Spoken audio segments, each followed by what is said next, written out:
Mga kabarangay, kininausab ang inyong Papa Cholo para sa laing sugilanon sa kinabuhi, gugma ug paglaom. Kini ang Barangay Love Stories din ang matag storya usa ka kahayag sa atong mga kasing-kasing. Dali, maminaw ta.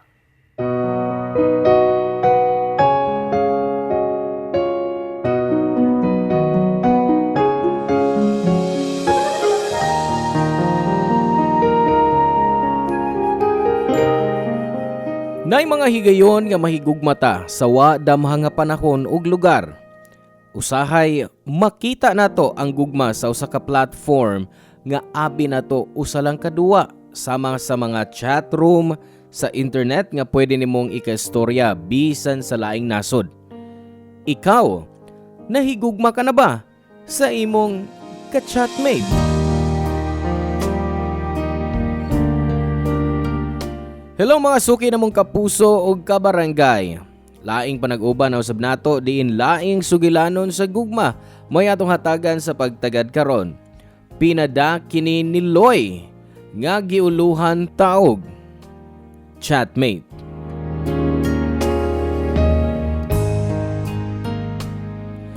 Dear Papa Cholo, ako si Loy. Nagdako ko sa usa ka haruhay nga pamilya. Gihatag sa akong ginikanan ang tanan na akong gusto kay naaman sila'y mga maayong trabaho. Ang akong inahan nagtrabaho sa usa ka bangko ug ang akong amahan naa sa gawas sa nasod. Mao nga mas dako ang iyang kita. Di problema namo ang kwarta. Pero perming gimingaw ko sa presensya sa akong papa kay kasagaran di nako siya makita. Kada muli siya gikan sa laing nasod para magbakasyon, pipila lang kaadlaw ang akong ikauban ang akong amahan. Feel na ko nga love kay ko ni Papa, ilabi na nga nag-inusara ko nga anak. Gingan ko niya nga bisag unsa man ang akong gusto inigdako nako. Iya kong tugtan basta musaad ko nga magtuon kog maayo. Kanunay mag-video call si Papa ni Mama, at least matambalan ang among kamingaw ni Papa. Pero wa mi magdahom ni Mama nga short term ra di ay ning set up sa among communication niya tungod sa nahitabo ni Papa. Namatay si Papa tungod sa atake sa kasing-kasing. Subo gyud, Papa Cholo, kay wa gyud makakita si Papa sa pagkuha nako sa akong diploma sa adlaw sa akong graduation. Ang mga chatroom sa internet nahimong uso sa akong panahon samtang nagtrabaho. Makasugat ko og lain-laing mga nationality. Giagni ko sa akong kauban nga musud sa chat rooms. Usa ka gabi, didto naghimo ko og account o gisuwayan ang bag-ong obsession sa mga tao. Misud ko sa usa ka chat room, Papa Cholo, og nahimamat nako ang usa ka babae nga naa sa Europe. Apan di siya European, usa siya ka Filipina nga didto lang nagtrabaho. Sa laktod, usa siya ka OFW. Si Gracie. Nakagusto ko niya kay lain-lain may og personalidad. Maginuwawon ko samtang siya full of confidence. Gihagit na ko siya. Pag uli niya sa Pinas, og nagkita dayon mi. Og nakumpirmar na ako sa akong kaugalingon nga ganahan ko ni Gracie. Og pag uli niya for the second time, ni stay siya sa akong apartment kay uyab naman ako siya, Papa Cholo. 24 years old ko niadto og mas maguwang lang siya nako og 2 ka tuig. Wa masayod si Mama ni Riza nga doon ako'y kapuyo sa akong apartment. Lahi ang feeling nga gigugma, Papa Cholo. Lahi ang feeling nga naay tao sa bahay nga musugat nimo nga imong gimahal. Niadtong tungura, nakasiguro ko nga si Gracie ang babae nga akong pakaslan.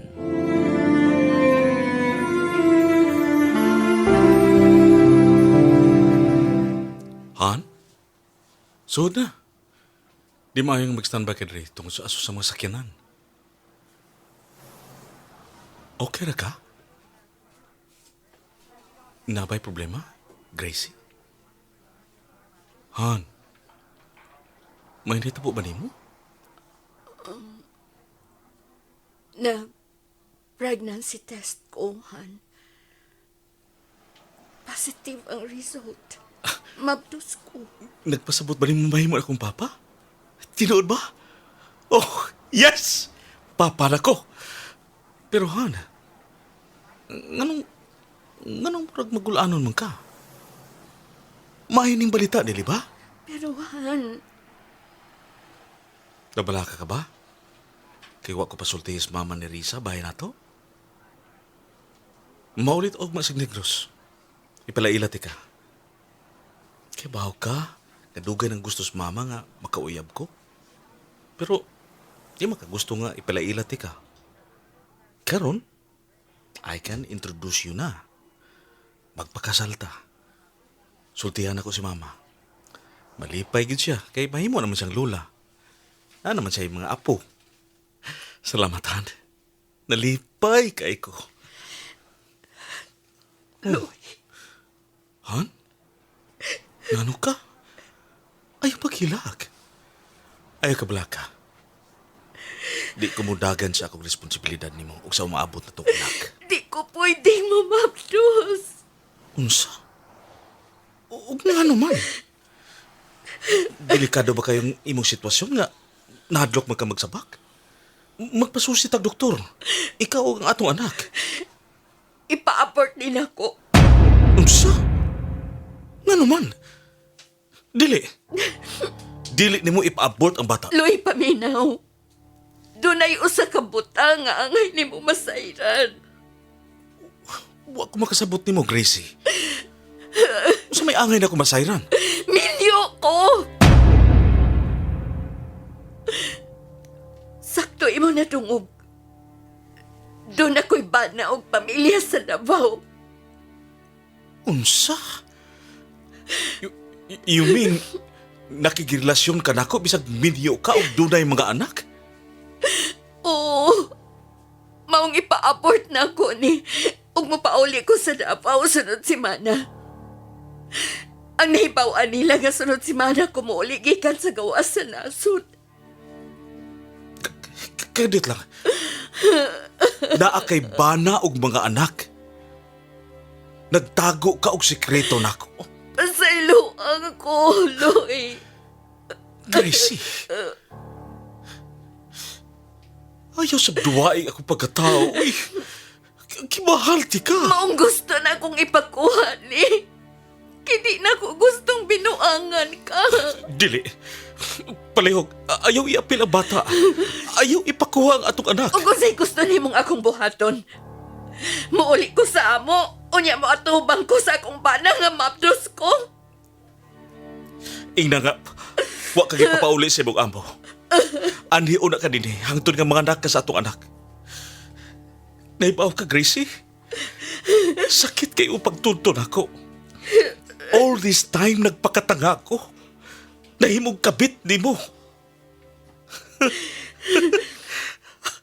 Ako, nahimong kabit. Please. Please, ayaw ipa-abort ang bata. O kung saan ako pag-stay din naman ko yung obligasyon nga magpadang kwarta sa akong pamilya. Ako na. Bangita kong paagi para ana. Buhaton ginani mo? Oo. I love you. Ug mahal ko ang umaabot itong anak.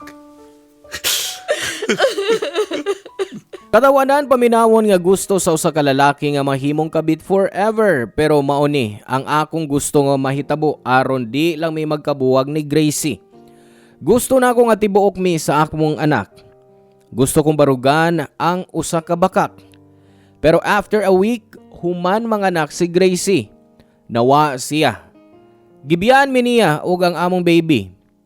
Wa na nako siya gi-contact og nawad-an kog communication niya. Sa akong pagatubang sa among anak, naluoy ko niya og naluoy sab ko sa akong kaugalingon. Bisag nagpakiluoy kog gugma ni Gracie, wa gihapon na niya hatagi og sa akong anak. Grabing kasakit ang akong gibati ni ato Papa Cholo. Maayo na lang kay naa si baby. Bisan unsaon nahupay ang kasakit sa akong kasing-kasing. Misaad ko sa akong anak nga mahimong mayong papa ko niya. Sama sa gibuhat o gipabati sa akong papa. Ang pagatiman sa bata di sayon. Mga wa ko magduha-duha sa pagsulti sa akong inahan mahitungod sa bata. Niuli ko gikan sa Negros o gistoryahan ako ang akong mama about namo ni Gracie. Nahibaw-an niya ang kamatuoran nga na ako'y anak apan way inahan.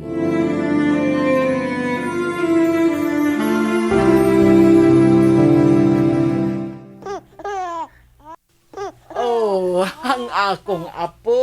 Dako na oh. Tanawa na. Lingaw kaing nagduwa. Ma, salamat sa tanan ha. Sa diyang gida ko sa dinhi.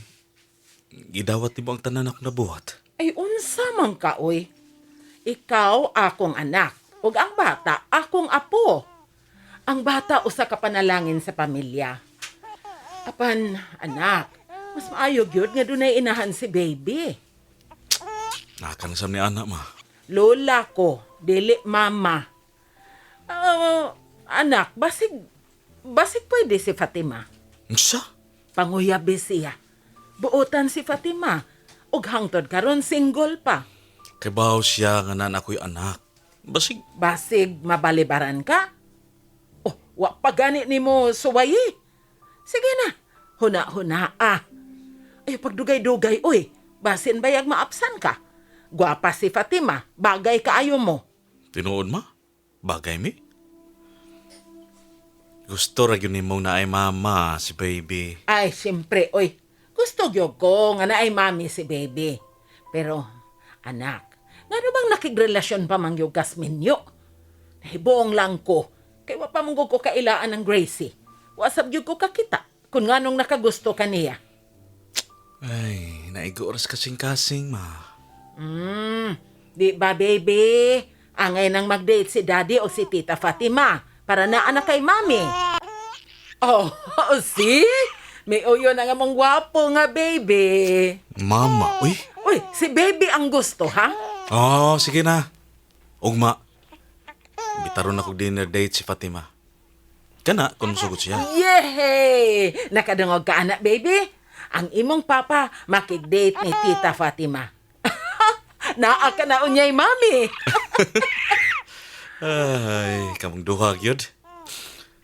I love you so much. Gigog makasab na mo, anak. Busa gusto na mo nga magmalipayon ka. Salamat, ma. Wa gyud ko kay bawo kuno siya kung buhaton kung wa ka pa. Buhaton sa inahan ang tanan para sa iyang anak. Rephrase. Buhaton sa mga parents ang tanan para sa ilang anak. Busa ikaw, buhata ang tanan para sab kang baby Ervin. Isaad na nako. Oo. Promise, ma. Og ni baby Ervin. Wa madugay nagkauyab mi ni Fatima papat solo. Lahi ang akong gibati sa dihang naa ako sa iyang atubangan. Pila pod ka date ang nahitabo before ko niingon nga ganahan ko niya. And to be honest, ganahan ko ni Fatima ug di kay nangita lang kong ikapuli ni Gracie. Genuine ang akong pagkagusto kay Fatima ug murag nagbasol ko kay wa na ko siya tagda kaniadto.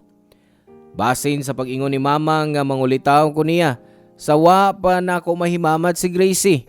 Kami natingali kay di lisod ang pagkagusto ug pagmahal kang Fatima. Human sa usa ka buwan nga panag-uban Papa Cholo, gihangyo dayon ako siya og kasal. Nisugod siya so wa ko nagduha-duha ug nagpakasal dayon ming duha. Nalipay sab kayo si mama ni Riza kay nakita niya nga kompleto na ang akong pamilya ug nasayod siya nga maayong asawa si Fatima. Wa gyud na ako nakita si Fatima nga naghuna-huna og lain bahin kang baby Ervin. Gidawat niya kini nga murag iyag yung anak. Mao nga nalipay kay ko kay wa ko masayop sa akong pagpakasal og pagpili kang Fatima. Papa Cholo nga mahimo na kong asawa. Human sa 12 ka tuig na may upat ka anak, lakip na si Ervin.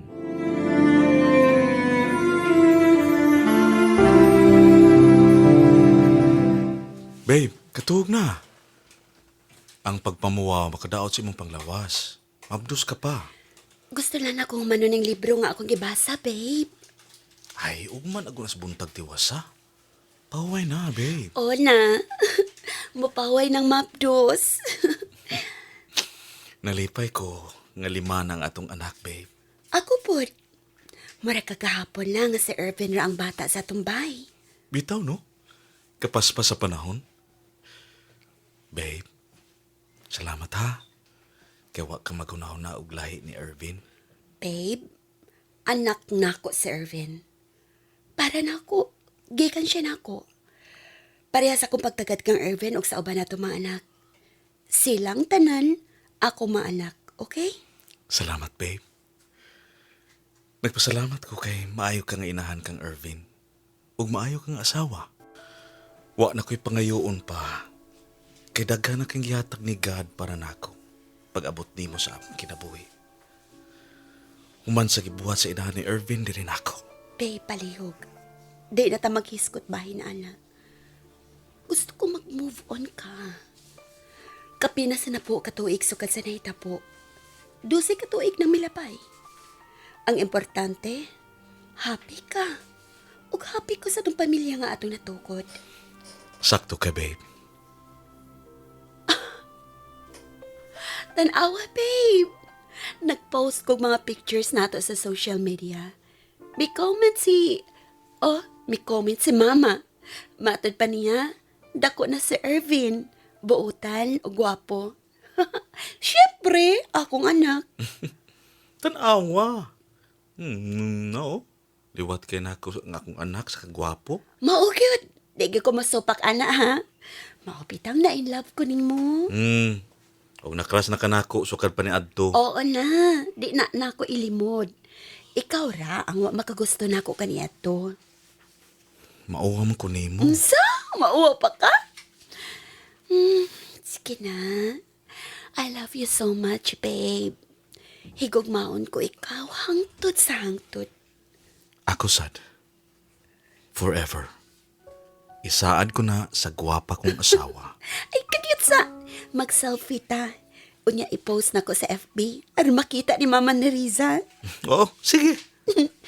Sige. Tanaw na sa kamera. 1, 2, 3. Tanawa. Bagay yun ta, babe. Babe, kamita imo sok, man. Ay, tiguan ako paraan na. Wa man ko na age. Sa tiguang pa. Post po ba para makakomment ni mo si Mama? Ay, ni mo, babe. Kulit kay ka. Sige na. Maghimo kong account. Tungod sa pagpangulit ni Fatima, nahimong active ko sa social media, Papa Cholo. Kini usa ka maayong platform sa pagpakigsulti sa mga daang mga higala. Pero nahimo po ning away aron ma-stalk nako si Gracie. Nakita dayon nako ang iyang account. Gitanaw nako ang mga litrato niya og sa iyang pamilya. Murag ni balik pag-usab ang kalipay og kasakit nga akong gibati. Ang mga handumanan sa among relasyon ang among unang panagkita sa chatroom ni Adto. Hangtod nga nagkauban mi sa apartment og nataw si Irvin. Gipugnan ako ang akong kaugalingon sa pag-message kang Gracie. What if mangumusta ko niya? Pero di na mabalik ang nangagi. Apan, human sa dagang buwan, wa nagid ko kaagwanta, Papa Cholo. Nagbilin kog message niya. Murag og namugnaw og wa ko kay baw nga nung naka-message ko niya. Murag wa ko kay baw unsa akong gustong ipasabot sa akong pagpangumusta niya. Pero after pila ka weeks, ni-reply si Gracie.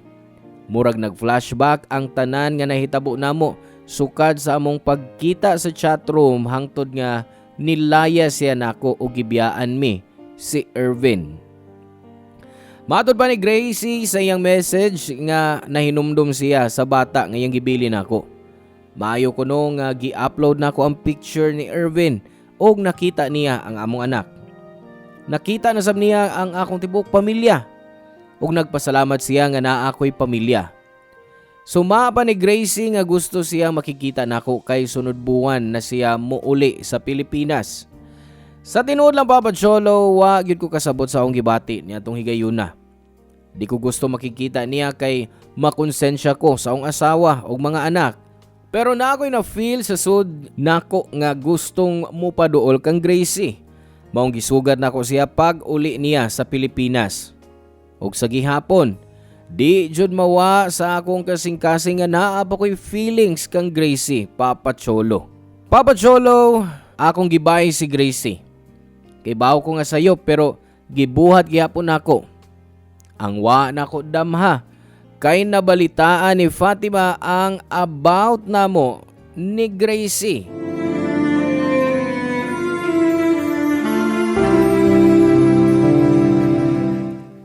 Loy, salamat nga gidawat gihapon ko nimo. Abi mo, wa gyud ko makalimot nimo. Giagwantaran ako nga di gyud ko makigsulti nimo para di na magubot ang imong kinabuhi. Feel na ko, sakto nga akong gibuhat. Gimingaw na kay ko nimo. Nagtuo ko nga, dili ko mabuhi kung wa ka. Maayo kay nakakita ka og sama ni Fatima, no? Basta, wa ko intensyon nga ang kunon ka. Ingon ini lang ang atong setup. Pag uli na ako gikan sa nasod, mag-ubanta, bisan usa lang kabuwan. Kay love gihapon ti ka. Gusto kong ikauban ka, Loy. Pareha sa una. Pero, di ko gustong maguba ang akong pamilya o ang imong pamilya. Maong itago lang nato. Huwag makibaw. Kinsa na? Ablihi, basig ang tag-iya ini nga atong giabangan. Sige. Kadiyot.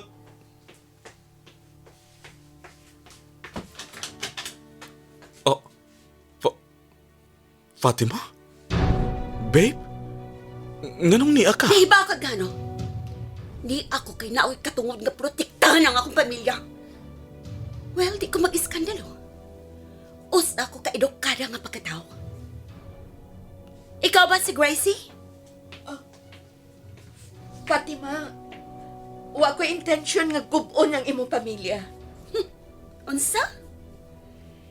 Gimahal ko ang akong bana o pamilya. Nasayod kong niya ka. Aron tintalon pag-usab ang akong bana. Paminaw ha? Si Loy akong bana. O gusto kong mahibaw ka nga ako ang ina ni Erwin. Nagkasinabot ba ta? Nagkasabot ka ba? Han, palihog. Usay palihog! Gusto ka magpagkainom lang ko? Di ka gusto masayod ginasakitan ko? Gusto ka magbinla na sa buong bata o biyaan ka? Mao ba? Pagsulti! Ug ikaw, babae. Unsa ka klases pagkatao, ha? Huwag ka ba makontento sa imong bana? Nganong dili ka ba dito sa laing nasod mangitang laing imong katripal? Nganong hangako mag yung bana, ha? Gimahal ko si Loy. Unsa? Love ni mo ang akong bana? After so many years, nahigugma ka sa kumbana, mong mibalik ka o gusto kang magpagkaot sa kumbana ka, love ni mo siya? Gihunong na ako. Gihunong ni mo! Pero may katul ka! Babe, gusto na. Mamauli na ta. Nagpasabot ba? Nga ako imong gipili o nga ato pamilya? Nga kini ang katapusang higayon makikita ka din babayhana? Fatima, gusto na kong makita ang akong anak. Gusto rin mo makita ang imong anak, imong gibiyaan? Sama sa kaitoy? Kung mauban imong gusto, ngayon niya ka man nining apartment. Ha? Makita ba rin mo imong anak? Sa upat ka suok din ang kwarto? Gibuangan ka na ko? Dili ko tanga! Buotan ko nga tao pero dili ko tanga! Kahibaw ko nga wa ka makasabot sa akong rason. Pero hinaot nga tugtan ko nimo nga makakita sa akong anak. Dili ko siya kuhaon gikan nimo. Wa ko'y katungod. Di ko magpailan sa akong kaugalingon nga ako iyang inahan. Gusto lang nako siyang makita. Dili ko hakog. I know inahanpod ka pero unsaon ako pagsalig nimo. Nga gibakakan ako ninyo. Kining inyo pagkaway-uwaw nga gibuhat. Babe, gusto na. Please. Sorry. Sige na. Adto na ta. Mamauli na ta. Oh! Mamauli na ta. Tara!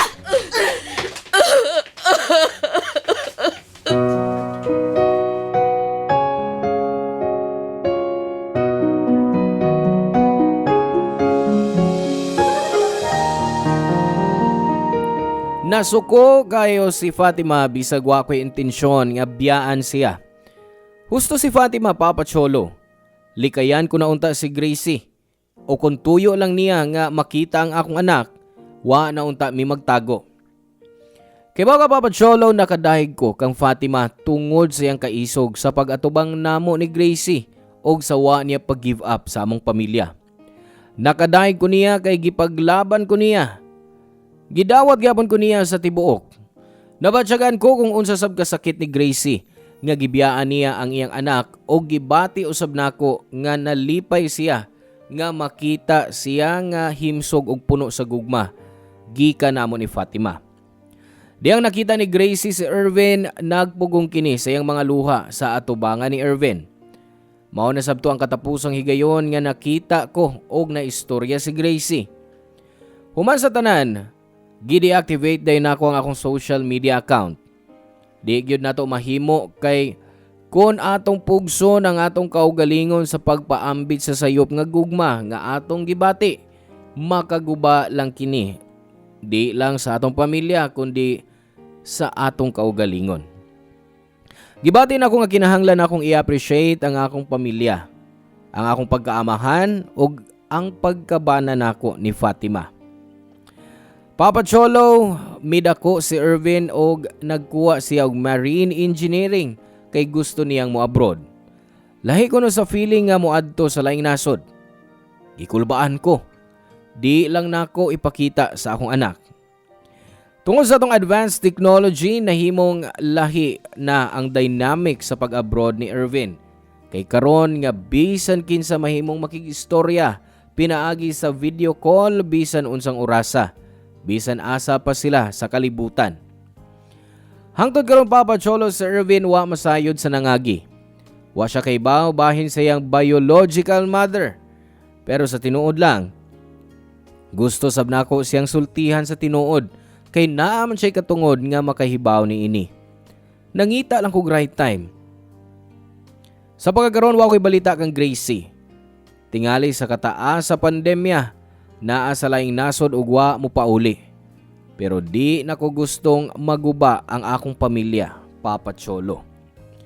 Dini na lang og kutob og daghang salamat.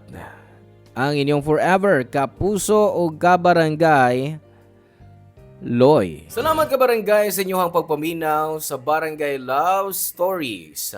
Hinaot nga nakahatag kini ninyo og pagtulunan og inspirasyon ang matag istorya nga atong i-share diha kaninyo. Hangtod sa sunod higayon kabarangay, ug salamat.